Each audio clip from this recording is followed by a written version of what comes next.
The wheelchair rolled onto the stage slowly, deliberately, like a funeral procession. August 30th, 1992, Reading Festival, England. 50,000 people stood in complete silence, watching something they couldn't quite believe. Kurt Cobain sat slumped in the wheelchair, head down, body limp, wearing a hospital gown with a blonde wig falling across his face. He looked dead, or dying. The crowd didn't know whether to cheer or cry. Nobody moved. Nobody breathed. And then Kurt Cobain did something that would to become the most legendary entrance in rock history. To understand what happened at Reading Festival that day, you need to understand the weeks leading up to it. The rumors, the speculation, the absolute chaos surrounding Nirvana in the summer of 1992, because by the time Kurt rolled onto that stage in a wheelchair, half the music world was convinced he was either dead or dying, and the other half wasn't sure if they should believe anything they read anymore. Nirvana had exploded into global consciousness 10 months earlier with Nevermind gone from underground punk band to the biggest rock act on the planet almost overnight, knocked Michael Jackson off the charts, made Kurt Cobain's face recognizable to millions who'd never heard of grunge, made Smells Like Teen Spirit the anthem of a generation that didn't even know it needed an anthem. But with that success came pressure, scrutiny, invasion of privacy on a scale Kurt had never imagined, and the media was absolutely relentless. By August 1992, Kurt Cobain was the most talked about person in rock music, not just for his music but for everything else. His relationship with Courtney Love, which the press treated like a scandal. His struggles with addiction, which tabloids reported with gleeful sensationalism. His health problems, which were exaggerated and distorted beyond recognition. His discomfort with fame, which was interpreted as arrogance or weakness depending on which magazine you read. Everything became news. Everything became content for magazines to dissect and analyze and speculate about. Then came the really dangerous rumors, the ones that spread like wildfire through the music press and fan communities. Kurt Cobain was dying. He'd overdosed. He was in a coma. He was in rehab. He was so sick he couldn't perform. Nirvana was breaking up. Kurt was quitting music. Kurt was dead. Each rumor more dramatic than the last. Each one picked up and amplified by publications desperate for content about the most famous rock star in the world. And the problem was, nobody knew what to believe because some of it was actually true. Kurt had been struggling. His chronic stomach condition, which had plagued him for years, was getting worse. The pain was constant, debilitating, affecting his ability to perform and live normally. His heroin use, which had started as self-medication for the stomach pain, had become its own problem. His relationship with Courtney, while genuine, was volatile and complicated by both of their issues with substances and fame. And his mental health, always fragile, was deteriorating under the weight of expectations he'd never asked for and couldn't meet. So when Nirvana announced they'd be headlining Reading Festival at the end of August, the music press went into overdrive with speculation. Would Kurt even show up? Was he healthy enough to perform? Would this be Nirvana's last show? The festival organizers were nervous. They'd booked the biggest band in the world, but they had no idea if that band would actually appear. Ticket sales were through the roof. 50,000 people, all of them coming primarily to see Nirvana, all of them wondering if Kurt Cobain was going to survive long enough to make it to the stage. The week before Reading, the rumors reached fever pitch. A British music magazine published an article claiming Kurt had overdosed and was in a coma in a Seattle hospital. The article cited unnamed sources that had dramatic details about emergency rooms and stomach pumping, painted a picture of a rock star on the absolute edge of death. The article was mostly false, based on third-hand gossip and outright invention, but it spread. Other publications picked it up. Fans started calling radio stations asking if Kurt Cobain was dead. MTV had to issue statements that they had no confirmed information about Kurt's condition. Kurt, sitting in his hotel room in England preparing for read these articles with a mixture of anger and dark amusement. The media had created this narrative of him as a tragic figure, a doomed rock star, the next casualty in a long line of musicians destroyed by fame and drugs, and there was nothing he could do to stop it. Denying the rumors just made him look defensive. Ignoring them meant they continued to spread. He was trapped in a story the media had written about him without his permission. So Kurt decided to do something about it. Not by denying the rumors, not by holding a press conference, not by trying to convince anyone he was fine, but by acknowledging the rumors in the most Kurt Cobain way possible, by making the entrance to Reading Festival a commentary on exactly what the media had been doing to him,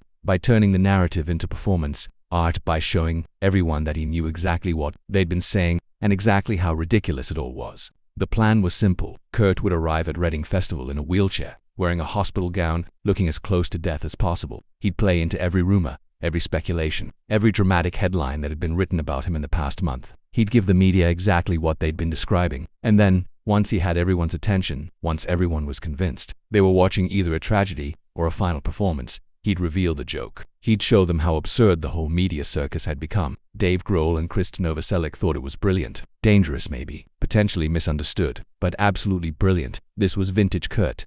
Taking the thing that was hurting him and turning it into art. Using his platform to comment on the machine that was consuming him, making a statement that couldn't be ignored or misinterpreted. The festival organizers were less enthusiastic. They were worried about the optics, worried about how the press would react, worried that Kurt's joke might backfire and create even more problems. But Kurt was adamant this was happening. August 30th, 1992, the day of the reading festival. Backstage, the atmosphere was electric. Other bands who were performing that day kept coming by. Nirvana's area trying to get information. Is Kurt really sick? Is he going to perform? What's happening? The crew was tight. The festival organizers were pacing nervously, and Kurt was in his dressing room, preparing for what would become one of the most talked about moments in rock history. The wheelchair had been procured from somewhere. Nobody quite knew where. It was old, medical looking, exactly what you'd see in a hospital. The hospital gown was authentic too, complete with that open back design that left patients exposed and vulnerable. The blonde wig was ridiculous. Cheap. The kind of thing you'd buy at a costume shop. And the makeup. Someone had done Kurt's makeup to make him look sick, pale, drawn, like someone who'd been in a hospital bed for weeks,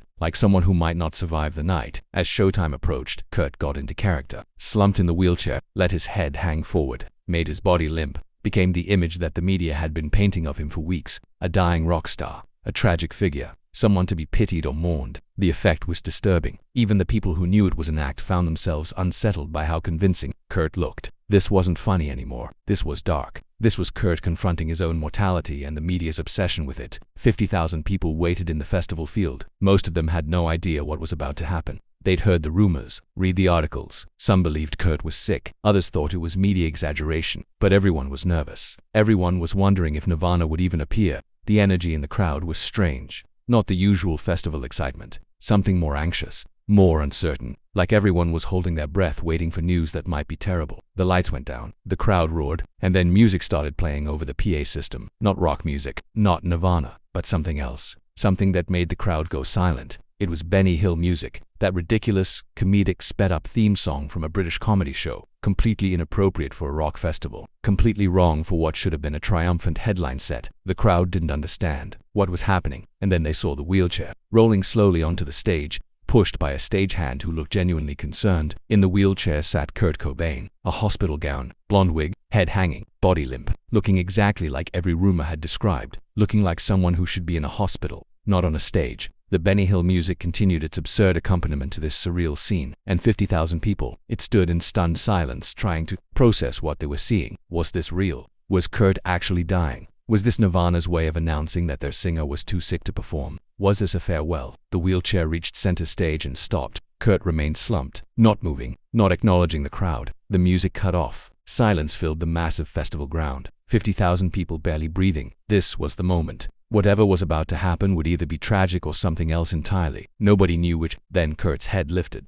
just slightly. The blonde wig slipped a bit, and for the first time the crowd could see his face properly. He looked at them, made eye contact with thousands of people simultaneously, and smiled. Not a tragic smile, not a weak smile, but a mischievous, knowing smile that said everything about what was really happening here. This was theater. This was commentary. This was Kurt Cobain, telling everyone exactly what he thought about the media circus that had surrounded him. He stood up from the wheelchair quickly, easily, no sign of weakness or illness, ripped off the hospital gown to reveal his normal clothes underneath, took off the ridiculous blonde wig and threw it into the crowd. And the transformation was instant. Kurt Cobain, the dying rock star, became Kurt Cobain, the performer. The tragic figure became the artist in complete control. The victim of media speculation became someone mocking that speculation with perfect precision. The crowd erupted, not just cheering, screaming, losing their minds. Some people were laughing, some were crying, some were just standing there with their mouths open, trying to process the emotional whiplash of the past 60 seconds. They'd been terrified. They'd thought they were witnessing something terrible, and instead they'd been part of one of the most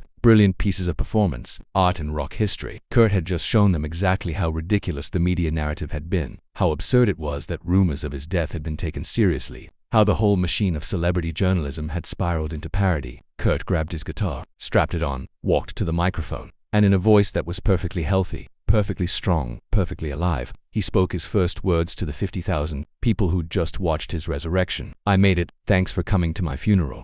The crowd roared again, louder this time. the relief mixing with joy, mixing with the sheer audacity of what Kurt had just pulled off. He'd taken the darkest rumors about himself and turned them into comedy. He'd confronted the media's obsession with his death while he was still very much alive. He'd seized control of his own narrative in the most dramatic way possible. Then Nirvana launched into their set, and it wasn't just a good performance. It was legendary. Kurt played with an energy and intensity that proved every rumor wrong. He sang with power, who moved around the stage with confidence, engaged with the crowd with genuine joy. This wasn't someone on the edge of death. This was someone very much alive, very much in control, very much making a statement about refusing to be the tragic figure everyone wanted him to be. The set list was aggressive, heavy songs like Breed and School, an aneurysm that required screaming, and physical intensity. Kurt delivered all of it, not holding back, not showing any sign of the weakness that had been described in 100 articles. Between songs, he'd make little comments that referenced the rumors. "I'm feeling much better now. Thanks for asking." The reports of my death were greatly exaggerated, each one landing perfectly, each one getting huge reactions from the crowd who understood exactly what Kurt was doing. About halfway through the set, Kurt addressed the wheelchair entrance more directly. "I was a little worried about coming here tonight. I'd heard I was pretty sick, but I checked this morning and I seemed okay." 50,000 people laughed. The absurdity of the situation fully revealed. Kurt had been in England preparing for that show while articles were being published claiming he was in a coma in Seattle. The complete disconnect between reality and reporting had never been more obvious, and Kurt had just made everyone complicit in recognizing that disconnect. The performance continued for 90 minutes. Nirvana played songs from Nevermind and older material. They were tight, powerful, everything a headline festival set should be. But the music almost didn't matter compared to what had happened at the beginning. That entrance, that moment of transformation from dying patient to living artist, had already made this show legendary. Everything that came after was just confirmation, proof that Kurt Cobain was very much alive and very much not interested in playing the role the media had written for him. Near the end of the set, something unexpected happened. Kurt invited some fans onto the stage. Not unusual for a Nirvana show. They often let people come up during the final songs, but this time, Kurt did something else. He went into the crowd himself, jumped off the stage with his guitar still on, started playing while surrounded by fans, letting people touch him, proving beyond any doubt that he was real, solid, alive. Security freaked out. The festival organizers probably had heart attacks, but Kurt stayed there, in the crowd playing his guitar, making the most direct possible connection with the people who'd come to see him. When the show finally ended, when Nirvana walked off stage to thunderous applause, the impact of what had just happened was already spreading. Photographers who'd captured the wheelchair entrance were rushing to get their images published. Journalists who'd been at the festival were rewriting their articles, trying to capture what they'd just witnessed. Fans were telling anyone who'd listened about the most insane concert entrance they'd ever seen, and Kurt Cobain, back in his dressing room, was probably laughing at how perfectly it had all worked. The media response was immediate and divided. Some journalists praised the wheelchair entrance as brilliant commentary on media excess. Others criticized it as irresponsible, arguing that Kurt was making light of serious issues. Some accused him of manipulating his audience's emotions. Others defended it as necessary pushback against intrusive journalism. The debate raged for weeks, which was exactly the point. Kurt had forced a conversation about how the media covered musicians,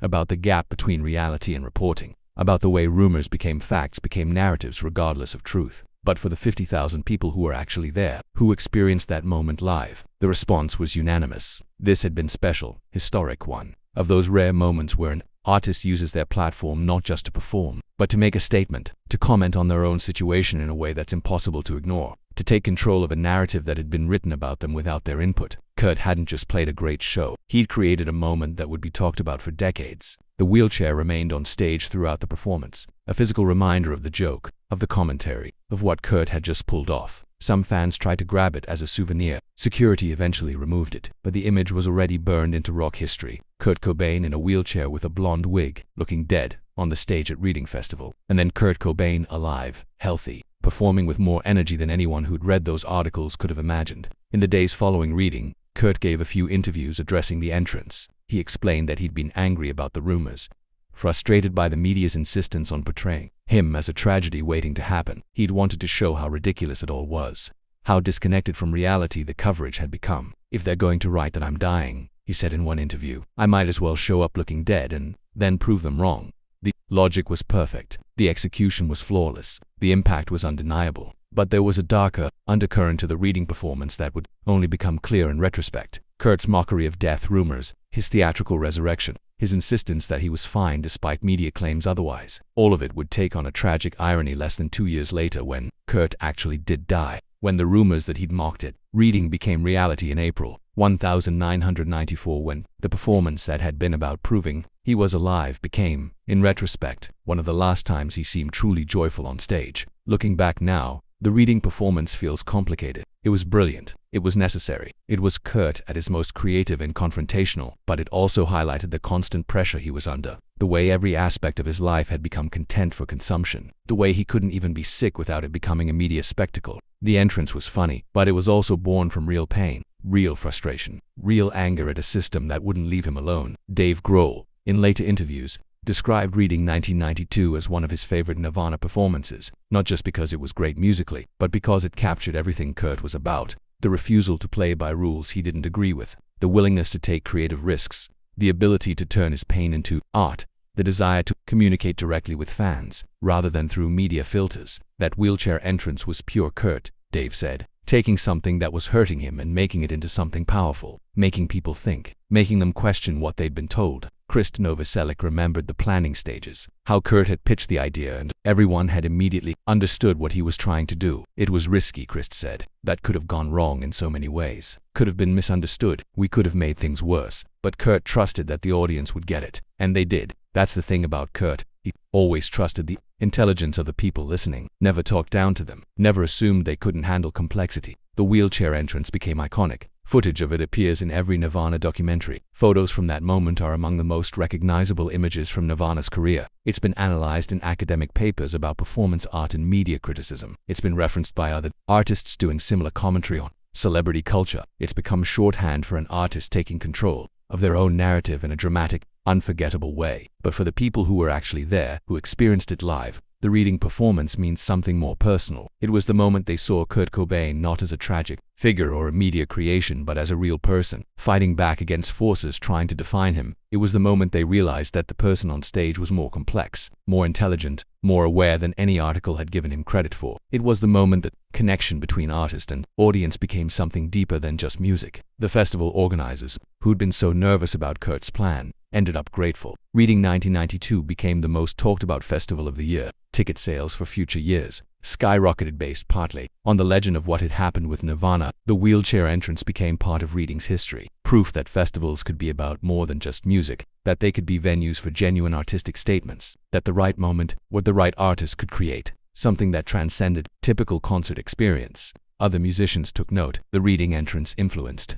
how artists thought about performance and commentary, about using the stage as a platform for statements beyond music, about the power of visual symbolism combined with musical performance. You can draw a line from Kurt's wheelchair at Reading to countless other moments where artists used their platform to comment on media, fame, and the machinery of celebrity. Kurt had shown that it was possible, that it could work, that audiences were ready for that level of complexity. The media, for their part, learned very little. Within months, the same publications that Kurt had mocked at Reading were back to publishing rumors and speculation. The machine didn't stop just because Kurt had exposed it, but something had shifted. Fans became more skeptical of what they read, more aware of the gap between reporting and reality, more willing to question narratives that seemed too dramatic to be true. Kurt's commentary had planted seeds of doubt about media, credibility that would continue to grow. In the context of Nirvana's career, Reading 1992 stands as a high point, a moment when everything came together. The music was great. The performance was legendary. Kurt seemed happy, engaged, in control. It was after the overwhelming success of Nevermind, but before the pressures became truly unbearable.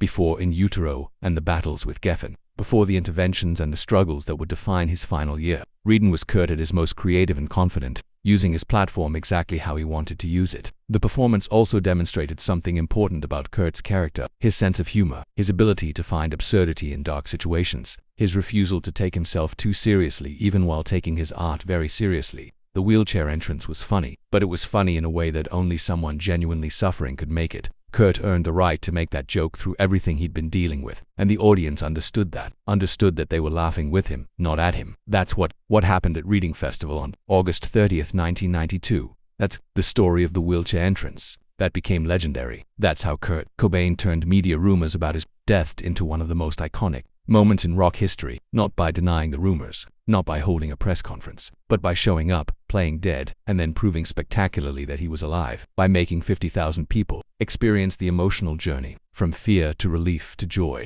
by creating a moment that perfectly captured the absurdity, with fame and the power of an artist. willing to confront it head-on. The wheelchair stayed backstage after the show. Eventually it was thrown away or lost, just another piece of equipment that had served its purpose. But the moment it represented lives on, in footage and photos, in stories told by people who were there, in the collective memory of rock history, a reminder that sometimes the most powerful statements aren't made through words or music alone, but through the courage to turn your pain into performance, to make people laugh at the very thing that's been making you suffer, to prove you're alive by first pretending to be dead. That was Kurt Cobain at Reading Festival. That was the miracle 50,000 people witnessed. Not a religious miracle, not a supernatural event, but something just as powerful. An artist taking complete control of their narrative, refusing to be the victim the media wanted him to be, standing up, quite literally, and showing everyone that he was fine, that he was here, that he was making art on his own terms, and in doing so, creating a moment that would be remembered long after. The rumors that inspired it were forgotten.